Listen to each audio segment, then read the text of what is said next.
और दिल्ली हाईकोर्ट की ये तीखी टिप्पणी आप सभी को याद रहे कि महिला की पवित्रता के खिलाफ झूठे आरोप लगाने से बड़ा कोई भी क्रूरता कभी किसी भी तरह की नहीं हुआ करती।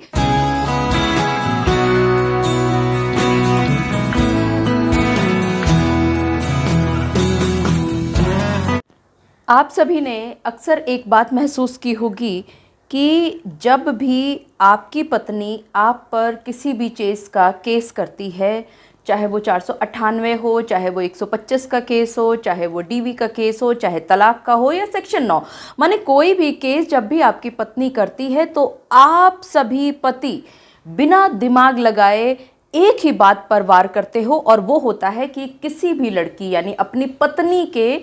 चरित्र पर उंगली उठाना। आपके पास डिफेंस में बहुत सारी चीज़ें होती हैं, लेकिन आप उन सब चीज़ों का ध्यान नहीं रखते हो और आप सिर्फ और सिर्फ एडल्ट्री का एक ऐसा लांछन लगाते हो, और आपको ऐसा लगता है कि एडल्ट्री के लांछन के अलावा या एडल्ट्री के ग्राउंड के अलावा आपके पास ऐसा कोई और ग्राउंड नहीं है या डिफेंस नहीं है जिससे आप अपने आप को बचा सको। जी हाँ, आप सभी ने बिल्कुल ठीक समझा। अगर आप भी ऐसा ही करते हैं या ऐसा ही करने का विचार कर रहे हैं तो आज का ये वीडियो जिसमें जजमेंट पास की गई है दिल्ली हाईकोर्ट के द्वारा, उसको ध्यान से सुनिएगा और समझिएगा कि कैसे ये वार आप पर उल्टा पड़ सकता है। मैं एडवोकेट मोहिनी मोना आप सभी का पुनः स्वागत करती हूं और आप सभी देख रहे हैं आप सभी का पसंदीदा चैनल मोहिनी मोना एडवोकेट। अगर आपने मेरे इस चैनल को अभी तक सब्सक्राइब ना किया हो या आप मेरे इस चैनल के लिए नए हैं तो इसको जल्दी से जल्दी सब्सक्राइब कर दीजिएगा, ताकि आपको इसी तरह के लीगल इंफॉर्मेटिव वीडियोस की नोटिफिकेशन सबसे पहले मिल सके। आगे चलने से पहले मैं आप सभी के साथ हाई कोर्ट की उस टिप्पणी को साझा करना चाहूँगी जिसको जस्टिस सुरेश कुमार कैत जी और जस्टिस नीना कृष्णा बंसल जी ने 6 सितंबर 2023 को किया गया था। और इस तीखी टिप्पणी में दोनों जस्टिसेस के द्वारा कहा गया था कि महिला की पवित्रता के खिलाफ झूठे आरोप लगाने से बड़ी कोई क्रूरता नहीं हुआ करती। आइए इस केस को समझने की कोशिश करते हैं कि आखिरकार इस केस में क्या क्या हुआ था। ये जो पति और पत्नी हैं ये पिछले 27 साल से अलग अलग रह रहे थे, और दिल्ली हाईकोर्ट ने इस केस में एक और बात कही कि मानसिक क्रूरता को साबित करने का कोई भी पैरामीटर किसी भी तरह का कहीं पर भी नहीं होता। और कई बार जब पति पत्नी की फाइनेंशियल नीड्स का ध्यान नहीं रखता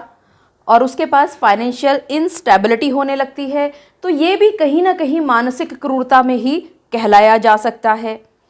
खैर, क्या था ये केस, आइए जानते और समझते हैं। सबसे पहले तो मैं आपको बता दूं कि अभी तक इस केस की जजमेंट उपलब्ध नहीं हो पाई है, तो मैं अभी आपके साथ ना तो जजमेंट शेयर कर सकती हूं और ना ही मैं केस का टाइटल अभी बताने की हालत में हूं। ये जो अपील करता है यानी कि ये जो लेडी हैं ये वर्किंग है और इनके हस्बैंड नॉन वर्किंग है, यानी कि वो काम नहीं करते। ये जो पत्नी है जो कि दिल्ली हाई कोर्ट में पहुंची हैं अपील लेकर के, उन्होंने एक पिटीशन फाइल की थी नीचे फैमिली कोर्ट में क्रूअलिटी और डिजर्शन के ग्राउंड पर डिवोर्स को मांगते हुए। यहां पर इनके पति ने जवाब दिया कि इनकी जो पत्नी है इनके अवैध संबंध हैं, इनके जीजा से भी हैं और इसके अलावा अन्य और व्यक्तियों से भी इनके अवैध संबंध हैं।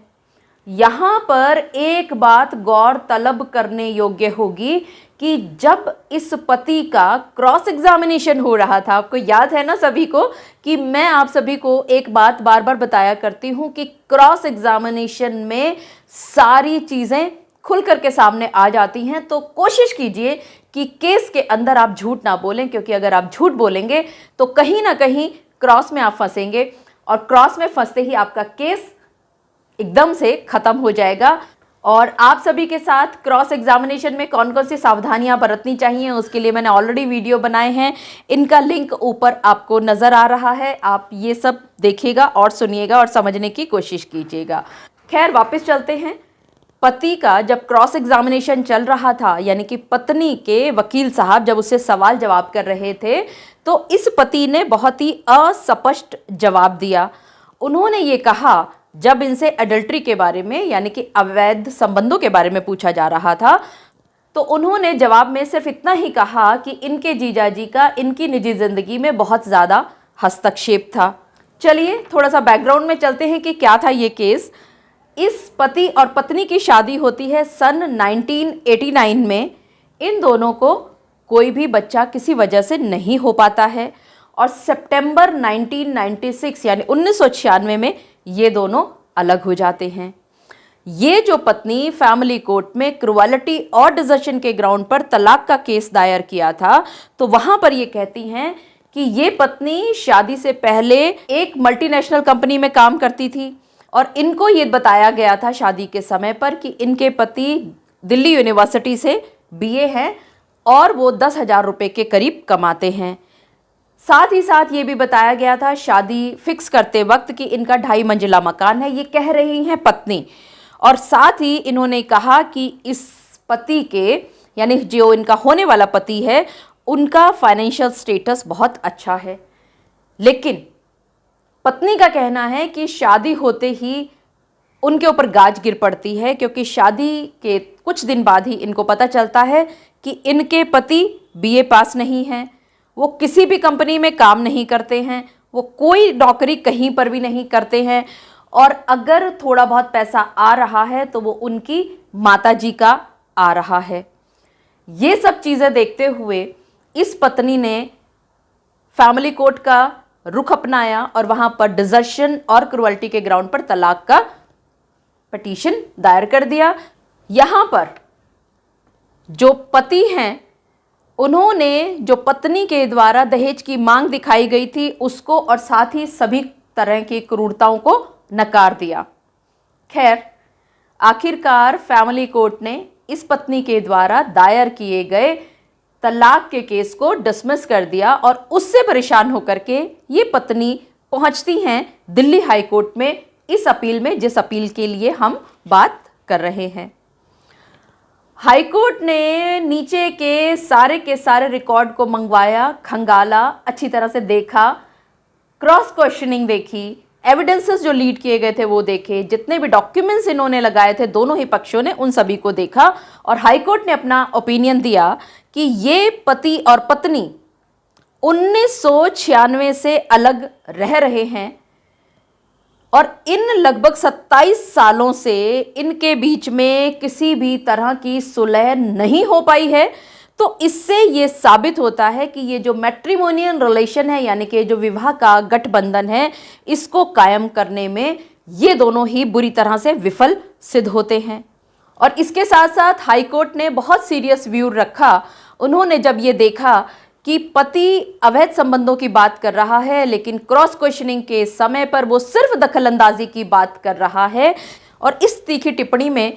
दोनों जस्टिसेस के द्वारा कहा गया था कि महिला की पवित्रता के खिलाफ झूठे आरोप लगाने से बड़ी कोई क्रूरता नहीं हुआ करती। तो यहाँ पर दिल्ली हाई कोर्ट ने कहा कि किसी भी जोड़े को एक दूसरे के साथ से और इन वैवाहिक रिश्तों से वंचित रखना मानसिक क्रूरता होती है। और ये सब कहते कहते दिल्ली हाई कोर्ट ने इस पत्नी की इस अपील को अलाउ कर दिया और इन दोनों के बीच में जो शादी हुई थी 1989 में उसमें एक डिवोर्स डिक्री पारित कर दी। मुझे पूरा विश्वास है कि आप सभी को मेरे आज के इस वीडियो के माध्यम से ये बात भली भांति पता चल गई होगी कि अक्सर जिस बात के लिए मैं कहा करती हूँ कि प्लीज़ झूठ ना बोलें, चाहे आप पति हैं तो भी झूठ ना बोलें, पत्नी हैं तो भी झूठ ना बोलें, लेकिन अगर आप झूठ बोलते हैं तो कहीं ना कहीं आज नहीं तो कल आपको उसका खामियाजा भुगतना ही पड़ता है। जैसे यहाँ पर पति ने अन्य सभी लड़कों की भांति सिर्फ एक ही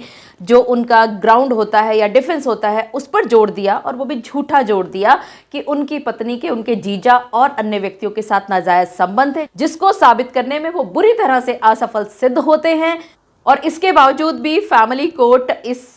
पिटीशन को पत्नी के अलाउ नहीं करता है और आखिरकार दिल्ली हाई कोर्ट के द्वारा एक बहुत ही प्यारी जजमेंट पास कर दी जाती है और दिल्ली हाई कोर्ट की ये तीखी टिप्पणी आप सभी को याद रहे कि महिला की पवित्रता के खिलाफ झूठे आरोप लगाने से बड़ा कोई भी क्रूरता कभी किसी भी तरह की नहीं हुआ करती। मुझे पूरा विश्वास है कि आप सभी को मेरा आज का वीडियो भी बहुत अच्छा लगा होगा। अगर आपको मेरा आज का वीडियो भी अच्छा लगा तो इसको लाइक, शेयर और कमेंट करना ना भूलिएगा। और हाँ, अगर आप मेरे इस चैनल के लिए नए हैं तो इसको जल्दी से जल्दी सब्सक्राइब कर दीजिएगा, ताकि आपको इसी तरह के लीगल इन्फॉर्मेटिव वीडियोस की नोटिफिकेशन सबसे पहले मिल सके। अपना और अपने परिवार का बहुत अच्छी तरह से ध्यान रखिएगा। Thank you, take care,